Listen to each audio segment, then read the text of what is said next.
નમસ્કાર દોસ્તો, હું છું ગર્વથી ગુજરાતી વિપુલ અને તમે પણ ગર્વથી કહો હું ગુજરાતી.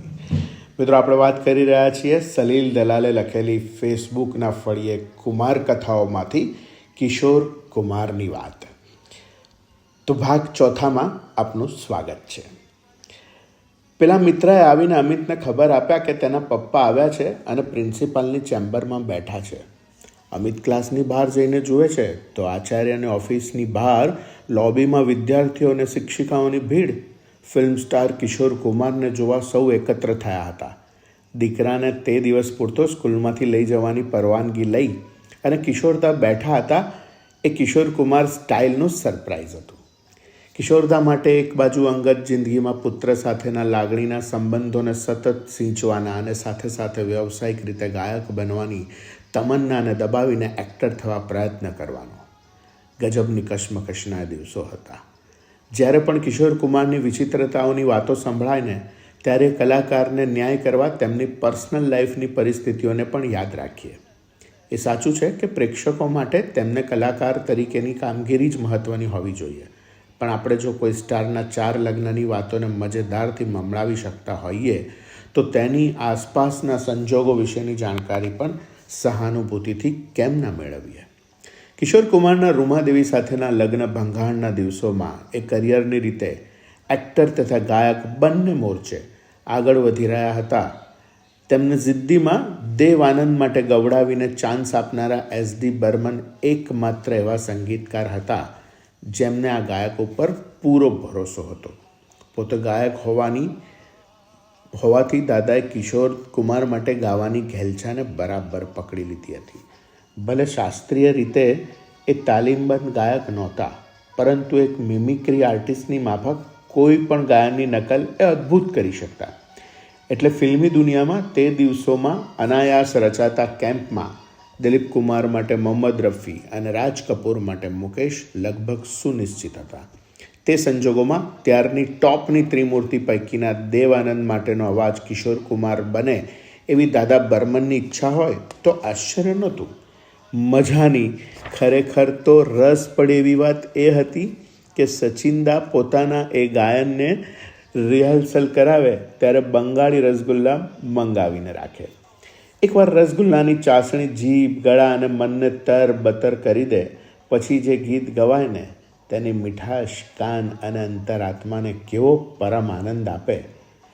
તે દિવસોના કિશોર કુમારના સચિનદાએ ગવડાવેલા ગીતો યાદ કરીએ તો માના જનાબને પુકારા નહીં, પેઇંગ ગેસ્ટ એ હોય કે પછી આંખો મેં ક્યા જી, રૂપહલા બાદલ, 9-2-11 કે दुखी मन मेरे सुन मेरा कहना, फंटूस जीवन के सफ़र में राह मिलते हैं बिछड़ जाते हैं, मुनीम जी गाता રહે મેરા દિલ, ગાઈડ.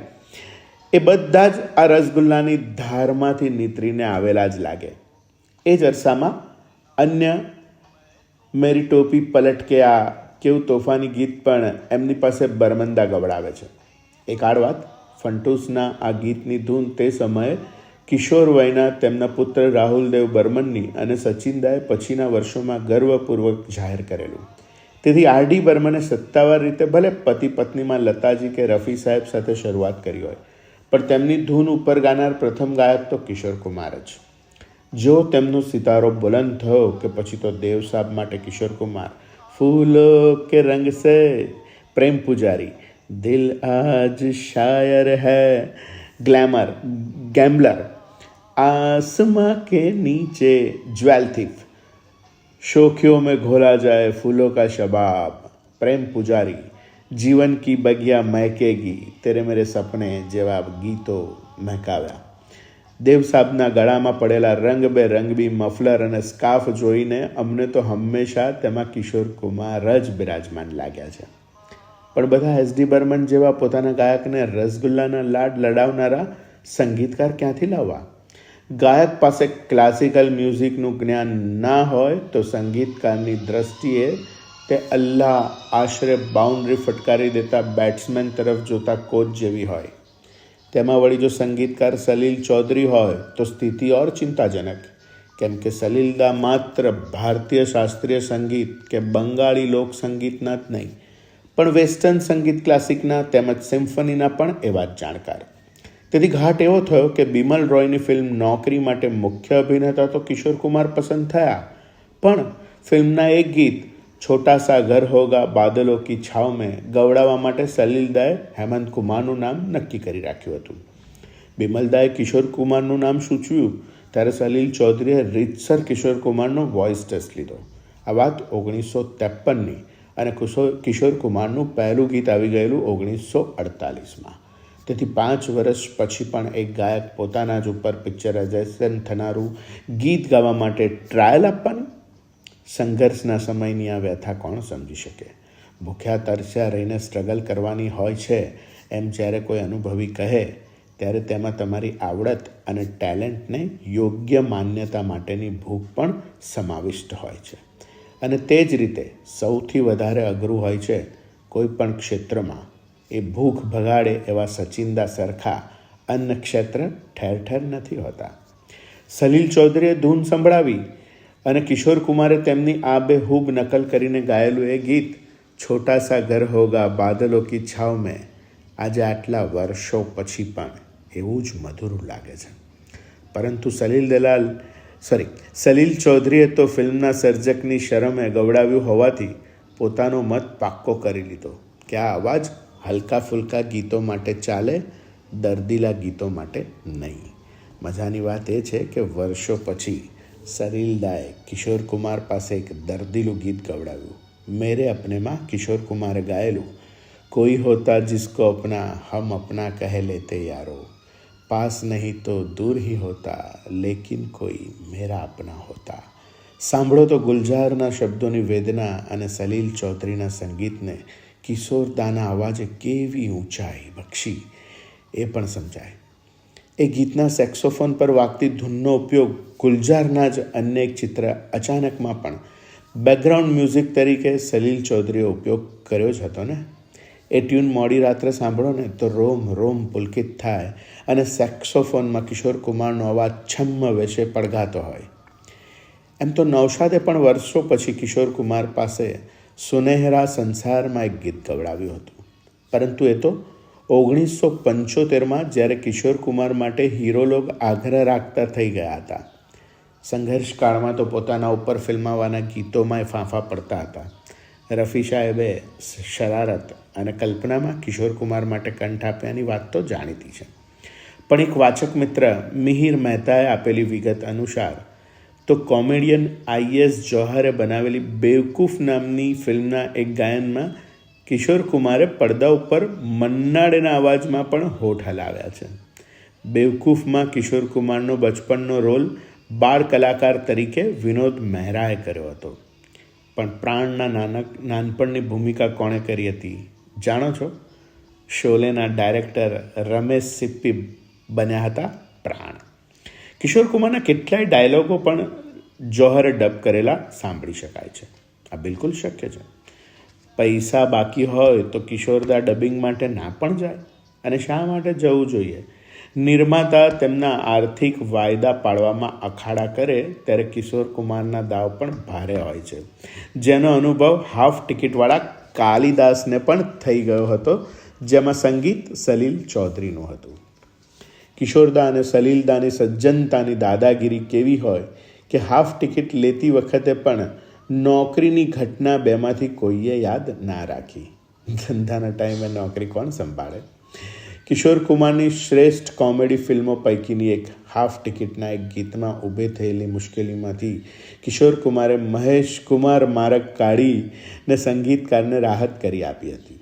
ફિલ્મના એક કોમેડી યુગલ ગીત આકે સીધી લગી દિલ પે જૈસે કટરિયા માટેના મહિલા ગાયક મોટેભાગે લતા મંગેશકર છેલ્લી ઘડીએ કોઈ કારણસર આવી ના શક્યા. ત્યારે ગૂંચવાયેલા સૌની ચિંતાનો ઉકેલ કિશોર કુમારે કાઢ્યો હતો. એ કોમેડી ગાયનમાં ગુજરાતના ગૌરવ સમા મહેશ કુમારની માફક પુરુષ અને મહિલા બંનેના કંઠમાં તેમણે ગાયું. પડદા ઉપર પ્રાણ સાથે તે સ્ત્રીવેશ ધારણ કરીને ગાય છે ત્યારે હાસ્યનો કેવો હુલ્લડ સર્જાય છે. એ જ ગીત ગાઈને ઇન્ડિયન આઇડલની 2010ની સિઝનના વિજેતા રામચંદ્રએ અર્ધનારીશ્વર જેવી વેશભૂષા કરીને પોતાની ઇમેજમાં હળવી બાજુ પણ ઉમેરી બતાવી હતી. કિશોર કુમારના ગીતો આઇડલ થવા માટે પણ આઈડિયલ. હાફ ટિકિટમાં હિરોઈન હતા મધુબાલા, જે અગાઉ ચલતી કા નામ ગાડીમાં પણ કિશોરના નાયિકા હતા. એ પિક્ચરે કિશોર કુમારને એક નવી પ્રતિષ્ઠા બક્ષી. જ્યારે ચારે તરફ સામાજિક વાર્તાઓવાળા ચિત્રો આવતા હતા, ત્યારે સતત હળવી ફિલ્મો આપીને એક્ટર તરીકે પોતાની જુદી છાપ ઊભી કરનાર એ કલાકાર ચલતી કા નામ ગાડીમાં સચિનદા સાથે મળીને સંગીતનું એક એવું આલ્બમ આપ્યું કે ગાયક તરીકે પણ વિશિષ્ટ માન્યતા મળી. એક લડકી ભીગી ભાગી સી હોય કે પછી જાતે થે જાપાન પહોંચ ગયે ચીન સમજ ગયે ના, કે પછી દે દો મેરા 5 રૂપિયા 12 આના, અથવા ત્રણેય કુમાર ભાઈઓ ને એક સાથે રજૂ કરતું ગમ્મત કરાવતું ટાઇટલ ગીત બાબુ સમજો ઇશારે હોરન પુકારે, તમામે તમામ ગાયનો સુપરહિટ. ચલતી કા નામ ગાડીનું અન્ય એક મજેદાર સવાલિયા ગીત હાલ કેસા હૈ જનાબ કા, તેમાં પણ કિશોર કુમાર અને મધુબાલાની સંભવિત કેમિસ્ટ્રી પડદા ઉપર જોઈ શકાય છે. જોકે આ જોખમી સ્ટેટમેન્ટ કહી શકાય, કારણ કે એમ તો મુગલે આઝમમાં દિલીપ કુમાર સાથે પણ મધુબાલા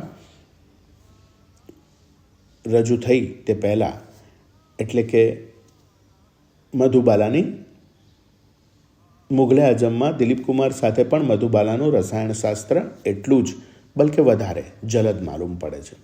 જ્યારે હકીકત એ હતી કે 1960માં એ મહાકૃતિ રજૂ થઈ તે પહેલાં, એટલે કે તેના શૂટિંગ દરમિયાન તો મધુબાલા અને દિલીપ કુમારનું પ્રેમ પ્રકરણ પૂરું થઈ ચૂક્યું હતું. તેમ છતાં હિન્દી પડદા ઉપર શ્રેષ્ઠ પ્રણય દ્રશ્યોની યાદી બને તો સલીમ અને અનારકલી વગર તે અધૂરી ગણાય. જ્યારે હકીકત એ હતી કે એ વખતે તો એ જોડીના અબોલા ચાલતા હતા. દિલીપ કુમાર, મધુબાલા અને પ્રેમનાથના પ્રણયની તથા ત્રિકોણભંગની વાતો ફિલ્મ ગોસિપના ઇતિહાસનો મહત્ત્વનો હિસ્સો છે. એક તરફ મધુબાલાનો દિલીપ કુમાર સાથેનો સંબંધ તૂટ્યો અને બીજી બાજુ કિશોર કુમારનું રૂમા દેવી સાથેનું લગ્ન જીવન પણ ખોરંભે ચડેલું હતું. બે સમદુખ્યા ભેગા થાય તો સામાન્ય રીતે તો લાગણીનો તંતુ તરત બંધાય, પણ અહીં તો ઉલટી ગંગા હતી. મિત્રો, ભાગ 4 અહીંયા સમાપ્ત થાય છે. ફરી મળીશું આપણે ભાગ 5માં. નમસ્તે.